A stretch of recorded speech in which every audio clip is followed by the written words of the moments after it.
नमस्कार, सुप्रभात। स्वागत सबरंग कार्यक्रम में आप सभी का। मित्रों, किसी ने बहुत प्यारी सी बात कही कि जीवन की शुरुआत में हम रोते हैं और जब अंत होता है तो दूसरे रोते हैं।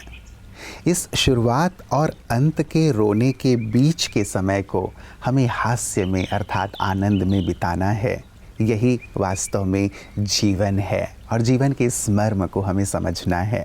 ये ज़रूरी नहीं है कि हर पल मौके हमारे अनुकूल हों, लेकिन खुशी के पल हमें स्वयं निर्मित करने हैं, हमें स्वयं बनाने हैं। जैसे हम अपनी स्थूल संपदा की रक्षा करते हैं, वैसे ही हमें अपनी खुशी और मुस्कान की भी रक्षा करनी चाहिए कि कोई चोर इसे चुरा ना ले जाए, कोई परिस्थिति, कोई बात इसे चुरा ना ले जाए। तो आपके चेहरे पर हमेशा ही मुस्कान बनी रहे, खुशी जीवन में बना रहे। इन्हीं मंगल कामनाओं के साथ आइए चलते हैं आज के सुवाक्य की ओर। ओम शांति। अक्सर हम अपने आसपास के लोगों से बहुत सी उम्मीदें लगाकर बैठते हैं।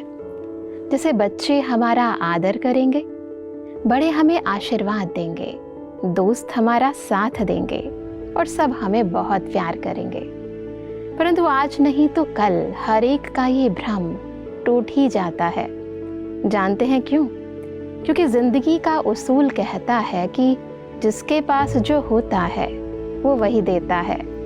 सुखी सुख देता है, दुखी दुख देता है, भयभीत भय देता है, तो ज्ञानी ज्ञान देता है।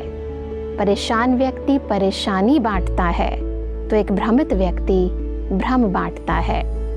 और आज की दुनिया में जब हर एक इंसान अंदर और बाहर से स्वार्थी और कमज़ोर हो चुका है, ऐसे में उम्मीदों भरी नज़र हमारी नीचे वालों से हटकर ऊपर वाले की ओर टिक जानी चाहिए, क्योंकि वही एक है जो नॉलेजफुल, ब्लिसफुल, पीसफुल और मर्सीफुल है। उस फुल के पास सब चीज़ें भरपूर है। ओम शांति। मित्रों, अध्यात्म कहता है कि यदि जीवन में खुशियाँ चाहिए तो साधन के साथ साथ साधना को भी बढ़ाइए। दोनों यदि साथ साथ होंगे तो जीवन में आनंद रहेगा, खुशी रहेगी। साधन जहाँ हमें शारीरिक रूप से आराम देते हैं, सुकून देते हैं, वहीं साधना हमें मानसिक रूप से शांति, सुकून और आनंद प्रदान करती है। और जब मन सुकून में होता है, आनंद में होता है, तो तन भी हमेशा स्वस्थ ही रहता है। साथ ही साधना हमारे जीवन में कैसे हमें सोचना है, कैसे व्यवहार करना है, कैसे आगे बढ़ना है, ये भी हमें सिखाती है। तो क्यों ना हम अपने जीवन में साधन के साथ साथ साधना को भी बढ़ाने का संकल्प ज़रूर रखें। इससे तन और मन हमेशा दुरुस्त रहेंगे, जीवन खुशहाल रहेगा। तो आइए इसी खुशहाली के सुंदर भाव के साथ चलते हैं अपने अगले सेगमेंट आपकी सेहत आपके हाथ की ओर। Om Shanti. Blood purification regular basis पे करना बहुत ज़रूरी है, क्योंकि अगर हमारा खून साफ नहीं रहा तो उसका असर हमारे हेल्थ पे पड़ता है। सबसे पहले तो वो आपकी स्किन पे दिखेगा। स्किन बहुत डल लगने लगेगी, बहुत सारे इरप्शंस होने लगते हैं स्किन में दाग होने लगते हैं। तो हम ब्लड को नेचुरली कैसे प्योरीफाई करें, इसके बहुत सिंपल तरीके हैं। एक तो बहुत ही ज़बरदस्त तरीका है, अगर आप कर सके तो बहुत अच्छी बात है, क्योंकि मैं इसमें कहूँगी करेले को यूज़ करना है। और करेला सुन के काफ़ी लोग डर जाते हैं, भाई कच्चा करेला हम कैसे खाएं।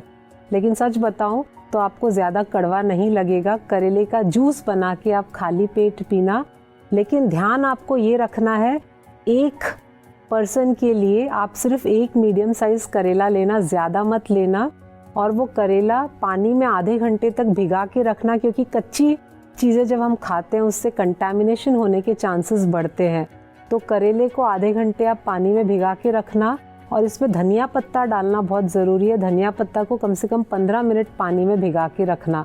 करेले का छिलका निकाल के, बीज निकाल के, फिर आप कट करके दोनों को मिक्स करके मिक्सर में पानी डाल के अच्छी तरह से उसको ब्लेंड करके स्ट्रेन करके इस जूस को पीना। और याद रखिए, नमक चीनी कुछ नहीं ऐड करना है, कोई स्पाइस ऐड नहीं करना है। क्योंकि अगर आप सॉल्ट डालते हैं तो सॉल्ट से वापस स्किन की प्रॉब्लम ज़्यादा बढ़ती है। तो हमें ब्लड को प्योरीफाई करने का ये बिल्कुल नेचुरल तरीका है। दूसरा तरीका है, आप धूप में जाकर जितनी अच्छी एक्सरसाइज करेंगे उतना पसीना आएगा। पसीना अच्छी तरह से जब आता है तो अंदर का जो कचरा है वो पूरी तरह से साफ होने लगता है और हमारा ब्लड प्योर होने लगता है।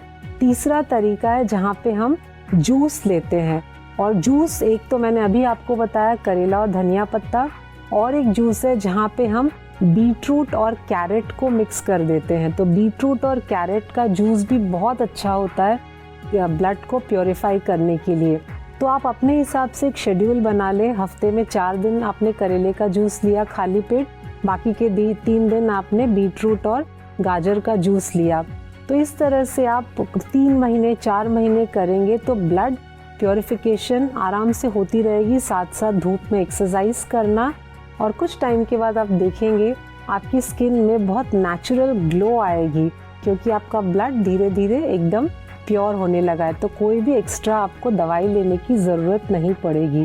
तो ज़रूर ट्राई कीजिएगा इन होम रेमेडीज़ को, दादियों के नुस्खों को, नानियों के नुस्खों को, और अपना कमेंट दीजिएगा। Thank you. ओम शांति। मित्रों, जीवन में संग का बहुत ही महत्वपूर्ण स्थान है। एक पानी की बूंद जब सीप में गिरती है तो वो मोती बन जाती है। वही पानी की बूंद जब सागर में गिरती है तो उसका अस्तित्व ही खत्म हो जाता है। वही पानी की बूंद जब एक सर्प के मुख में गिरती है तो वो विष का रूप ले लेती है। पानी की बूंद वही है, लेकिन संग अलग अलग लोगों का है, और जब अलग अलग लोगों के संग में वो पानी की बूंद आ रही है तो कहीं अस्तित्व समाप्त हो रहा है, कहीं वो विष बन रही है, तो कहीं मोती बन रही है। हमें भी देखना है मित्रों कि हम किनके संग में रहते हैं, क्योंकि संग का प्रभाव जीवन पर ज़रूर पड़ता है, हमारे विचारों पर पड़ता है, व्यवहार पर पड़ता है, हम चाहें या ना चाहें। इसीलिए श्रेष्ठ संग जीवन को श्रेष्ठता की ओर लिए चलता है, और यही कारण है कि हम भी प्रतिदिन विशिष्ट की बातें विशेष में ऐसे ही श्रेष्ठ महानुभावों को आमंत्रित करते हैं जिनके संग से हमारे अंदर भी श्रेष्ठता आए, हमारे जीवन में परिवर्तन आए।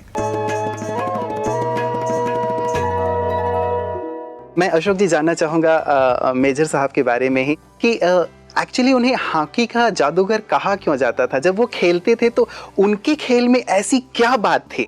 अन्य खिलाड़ियों का भी नाम आपने लिया, विश्व में तब भी बहुत अच्छे प्लेयर्स रहे होंगे, लेकिन खास करके मेजर ध्यानचंद जी के लिए कहा जाता है कि वो हॉकी के जादूगर थे। ऐसी क्या खासियत थी उनमें? ध्यानचंद जी के लिए कि जादूगर क्यों कहा गया?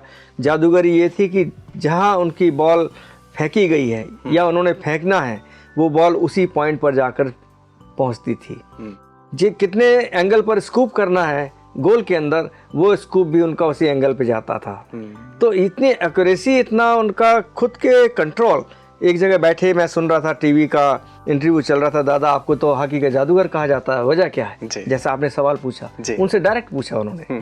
तो उन्होंने अपने दोनों कलाइयाँ सामने दिखाई और कहा कि ये तो इन कलाइयों का और मेरे उस दिमाग का जो उस वक्त ग्राउंड पे मौजूद होता था, ये उसका कमाल था कि वो मुझे निर्देश देता था, मुझे डायरेक्ट करता था, और मेरी नर्वस सिस्टम जो है या मेरे कलाइयाँ, मेरे हाथ पैर उसको बखूबी अंजाम देते थे। तो इतनी बड़ी बात उन्होंने कही जो हम समझ में आई है मुझे, और मैं समझता हूँ इन बातों को, और जो समझने वाले वो भी समझते हैं कि ये चीज़ें नर्वस सिस्टम, ब्रेन का ऑर्डर देना, उस ब्रेन के ऑर्डर को आपके शरीर द्वारा कार्यान्वित करना, आगे बढ़ाना, तो वो ध्यानचंद के अपने उस जादूगरी के रूप में काम किया। एक और मिसाल थी जो उन्होंने खुद कही है, और कि शंकर लक्ष्मण साहब स्वर्गीय, जो कि बहुत बेहतरीन गोलकीपर थे हिंदुस्तान के जी। एक दिन प्रैक्टिस में कैंप लगा था 1964 का, तो लक्ष्मण साहब ने बोला कि दादा आप जो है मेरे ऊपर गोल नहीं कर सकते हैं। तो दादा की उम्र उस टाइम 57-56 के करीब रही होगी। तो उन्होंने कहा नहीं लक्ष्मण, ऐसी बात नहीं है, आप गोल में खड़े हो जाओ। और टॉप डी पर 16 गज पर दादा खड़े हो गए और एक बॉल उठाई और उस पर हाफ बॉली बना के एक हाथ से उन्होंने, जैसे क्रिकेट में आज आपने देखा होगा लोग मारते हैं नज़दीक से, उन्होंने 16 गज से मारे गोल के अंदर, और 10 बॉलें मारी हैं और 10 की 10 बॉलें उस गोल के अंदर गई हैं। तो ये उनका एक ऐसा पैशन था, एक ऐसा परफेक्शन था, उनकी वो तपस्या थी, प्रैक्टिस थी, सेल्फ प्रैक्टिस थी और कमिटमेंट के साथ, जिसको कहते हैं ना कि अपने ऊपर विश्वास कि मैं ऐसा करूँगा। मित्रों, एक होता है निर्माण भाव और दूसरा होता है अहम भाव। व्यक्ति के जीवन में किसी न किसी की अधिकता देखने में आती है। यदि निर्माण भाव अधिक है तो जीवन में खुशहाली देखने को आती है, जीवन में उन्नति देखने को आती है। हर एक लोग उनकी प्रशंसा करते हुए पाए जाते हैं और उनका जीवन निर्विघ्न होता है, क्योंकि वो निर्माण हैं, अर्थात बहुत ही विनम्र हैं, सरल हैं, सहज हैं, सबसे मिलजुल करके चलते हैं। और वहीं जहाँ अहम भाव जीवन में आ जाता है तो वहाँ जीवन दुष्कर हो जाता है। लोग दूर दूर रहने लगते हैं और साथ ही जीवन से खुशी भी नष्ट हो जाती है।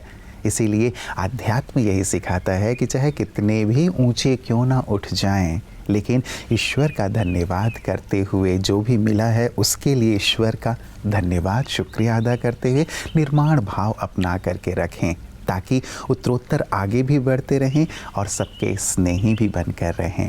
यही सुंदर कला, यही सुंदर भाव आध्यात्म के माध्यम से सभी के जीवन में भर रही हैं ब्रह्मा कुमारी बहनें। आइए देखें पीस न्यूज़ हाइलाइट्स में उनके इन सुंदर सेवाओं को। दिल्ली के लोधी रोड में स्थित इंद्रप्रस्थ गैस लिमिटेड, गेल इंडिया लिमिटेड, BPCL एवं दिल्ली सरकार का संयुक्त उद्यम ने अपने रजत जयंती वर्ष में ब्रह्मा कुमारीज द्वारा 10 कार्यक्रम कराने का निर्णय लिया है और इसी श्रृंखला का प्रथम सत्र तनाव मुक्त जीवन शैली विषय पर आयोजित हुआ, जिसमें मुख्य तौर पर क्षेत्रीय संयोजक एवं वैज्ञानिक अभियंता BK पीयूष भाई ने उपयुक्त विषय को स्पष्ट कर बताया। उन्होंने कहा कि अपने तन के बारे में अधिक सोचने से तनाव आ जाता है, इसलिए दिन का शुभारंभ सकारात्मक चिंतन से करें और रात्रि सोने से पूर्व अपने मन में श्रेष्ठ विचार लाएं। यही तनाव से मुक्ति की युक्ति है। इस दौरान सोशल एक्टिविटीज द्वारा सभी का उमंग उत्साह बढ़ाया गया। भाई मेरा स्वास्थ्य, भाई मेरा स्वास्थ्य, भाई मेरा भाग्य। कार्यक्रम के अंत में मन को सशक्त एवं तनाव से मुक्त रखने के लिए राजयोग मेडिटेशन का अभ्यास भी करवाया गया। मित्रों, कहते हैं कि जो मुसीबत हमारे जीवन में है उसकी शिकायत करने की बजाय जो मुसीबत हमारे जीवन में नहीं है उसके लिए ईश्वर का धन्यवाद करने से ही वास्तविक खुशी मिलती है। वो कहानी भी हम सब ने सुनी है ना, कि बच्चे ने जब ये देखा कि सामने वाले बच्चे के तो पैर ही नहीं हैं, कम से कम मेरे पास पहनने के लिए जूते तो हैं, सामान्य से जूते ही सही, 2 पैर तो हैं जिनके माध्यम से मैं चल सकता हूँ, तब उसके अंदर एक आभार का भाव ईश्वर के लिए पैदा हुआ। सचमुच हमारे पास जो है उसमें यदि हम संतुष्ट रहते हैं, ईश्वर का शुक्रिया अदा करते हैं, तो जीवन खुशियों से भर जाता है। तो आइए शुक्राना का भाव अपने जीवन में अपनाते हुए खुशियों की दौलत से भरपूर होते चलें और सर्व को यही खुशी लुटाते चलें, क्योंकि खुशियों का माहौल हम सब के जीवन के लिए ऐसा माहौल होता है जिसकी कामना सभी करते हैं। तो आइए खुशियाँ बांटते चलें, खुश भी रहें। इसी खुशी के साथ कल पुनः मुलाकात होगी आप सभी से। तब तक अपना ख्याल रखिएगा। नमस्कार। ओम शांति।